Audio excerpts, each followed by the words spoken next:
Hello, ഇന്ന് നമ്മൾ വൈക്കത്ത് അമ്പലത്തിൽ പോയൊരു വീഡിയോ ആണ് കേട്ടോ.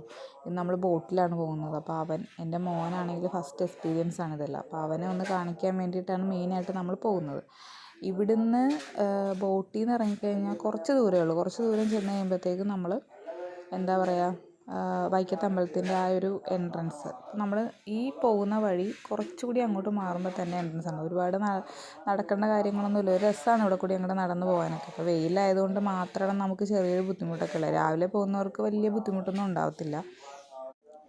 പിന്നെ ഏറ്റവും വലിയ പ്രത്യേകത എന്താണെന്ന് വെച്ചാൽ ഇവിടുത്തെ നമ്മുടെ ഉച്ചക്കായാലും നമുക്ക് എല്ലാ അമ്പലത്തിലും പോലെ അല്ല. ഇവിടെ എപ്പോൾ ചെന്നാലും നമുക്ക് ഫുഡ് കിട്ടും. അതാണ് ഏറ്റവും ഇതായിട്ടുള്ളൊരു കാര്യം. നമുക്കൊരു വിശന്ന് നമ്മൾ അവിടെ നിന്ന് പോരേണ്ടി വരത്തില്ല. അപ്പോൾ അമ്പലത്തിൻ്റെ എൻട്രൻസ് അതുപോലെ ഇതേ കണ്ടോ, അതൊക്കെ കാണാൻ നല്ല ഭംഗിയാണ്. നമുക്ക് എല്ലാം ഒന്നും അങ്ങനെ എടുക്കാൻ പറ്റിയില്ല. കണ്ടോ, നല്ല രസമാണ് അതൊക്കെ കാണാൻ വേണ്ടി. ഒരു പുരാതനമായിട്ടുള്ളൊരു അമ്പലമാണിത് ശരിക്കും പറഞ്ഞാൽ. ഇതിന് ഒരുപാട് കണ്ടോ, ഇവിടുത്തെ പ്രധാനമായിട്ടുള്ള ദേവൻ മഹാദേവനാണ്. പിന്നെ ഇതിന് ഒരുപാട് ഹിസ്റ്റോറിക്കൽ കാര്യങ്ങളൊക്കെ ഉണ്ട്. പിന്നെ ഇത് നമ്മുടെ അവിടുത്തെ നമ്മൾ ഇവിടെയാണ് നമ്മൾ വന്ന് ഇറങ്ങുന്നത്.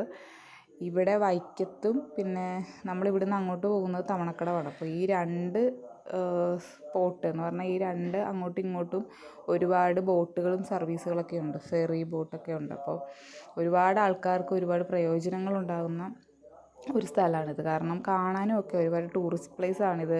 കാണാനും നല്ല ഒരുപാട് ആൾക്കാരൊക്കെ ഒരുപാട് വരുന്നൊരു സ്ഥലമാണ്. അപ്പോൾ വീഡിയോ ഇഷ്ടമായെങ്കിൽ ലൈക്ക് ചെയ്യുക, സബ്സ്ക്രൈബ് ചെയ്യുക. ടാറ്റാ.